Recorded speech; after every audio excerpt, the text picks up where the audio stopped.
Bum bum. Will there be an all-Texas Super Bowl? Bum bum bum bum. Will there be an all-Los Angeles Super Bowl? One thing's for certain. The Cleveland Browns, Detroit Lions, and New York Jets will have a great seat and a lot of hot food and cold beverages to enjoy this year's NFL playoffs. Playoffs! We're talking about playoffs? We can't even win a game, and you want to ask me about the playoffs?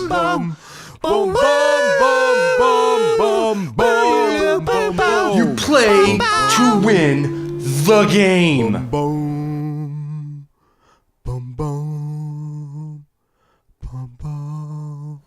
Well, howdy, everyone. Welcome to the Week 1 2019 NFL Playoff Prediction. I am your host, Brad Ford, and who better to tell you who is going to win and lose in the National Football League than a man who was the second-string right guard on junior varsity. That's right, I know what I'm talking about.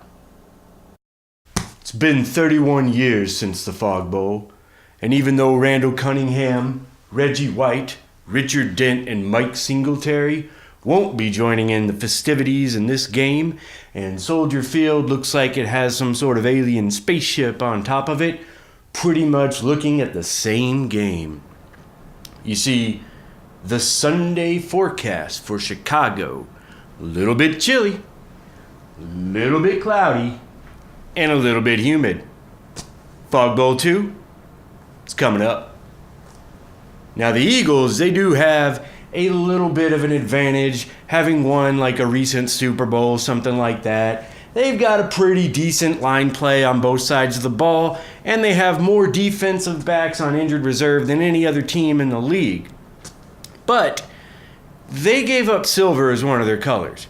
That's just silly. You know, now you're just dark green and black? That's boring as all get out. But the Chicago Bears, now there's a monster. You see, we all know the Bears beat pretty much everything. And Chicago Bears, well, the Chicago Bear is the best bear. The Chicago Bear is so good that the baseball team in Chicago preemptively named themselves the baby version of a bear, the Cubs. They knew the Bears were going to be so good that they had to be number 2, even though they were around first. I think it's pretty obvious the Chicago Bears are just going to roll right through the Philadelphia Eagles, because we all know the Bears beat Eagles. The Indianapolis Colts, Houston Texans. What better matchup could there be? Two AFC South powerhouses, star quarterbacks, great defensive players. Who's going to win this game? Well, I got bad news for you, Houston. Your team name is boring. The Houston Texans? Seriously? That's the best you could come up with? There's already been a Texans, and they were in another city in the same state. And they left the state and then renamed themselves to the Chiefs. Come on. You can't just pick a name that already existed. The Oilers, that was a good name. It made sense in Houston. But the Texans, that's just boring. Plus, you take the mascot. It's just the Longhorns mascot. You stole somebody else's mascot. You stole somebody else's team name, but you're not going to steal a win from Andrew Luck and the Indianapolis Colts. It's not going to happen. Colts advance. Boom. Mark it. Dallas Cowboys, Seattle Seahawks. My first and absolutely most accurate prediction is that in the first half, after the Seahawks score a touchdown or a field goal, you will hear bumper music from Nirvana, Pearl Jam, Soundgarden, or Alice in Chains, because they just can't help themselves. But you're not going to hear when the Cowboys score Oak Cliff, That's My Hood, because it's got bad lyrics in it. Wham, wham, wham.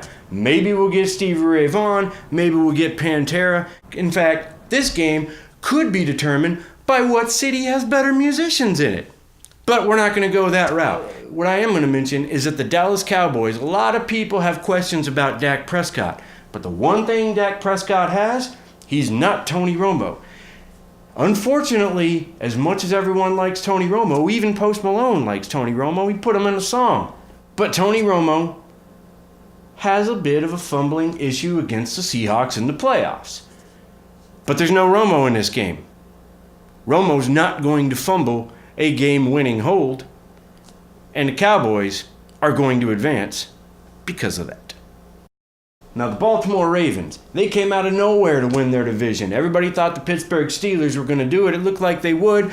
But as we all know, the Pittsburgh Steelers are a garbage football team. Always have been, always will be. So now we have the Baltimore Ravens playing the Los Angeles Clippers. Now, the Los Angeles Clippers are a much better three-point shooting team than the Baltimore Ravens. So I expect that they're going to have their players out on the wing, they're going to pass the ball around a lot, and they're going to hit about 40%. Okay, I am now getting information that the LAC abbreviation stands for the Los Angeles Chargers, not the Los Angeles Clippers.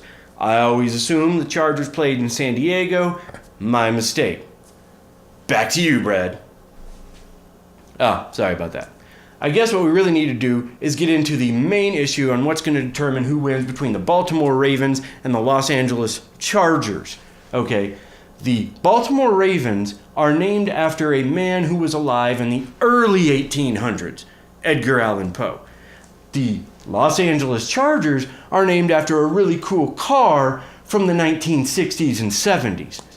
I think it's pretty obvious. The newer team, younger, hungrier, Chargers are going to win, Chargers advance, Phillip Rivers gets his playoff victory, and yes, he should be in the Hall of Fame if we're going to put every quarterback in the Hall of Fame. Mark it down, but I do think that the game between the Chargers and the Ravens in Baltimore is going to come down to the wire.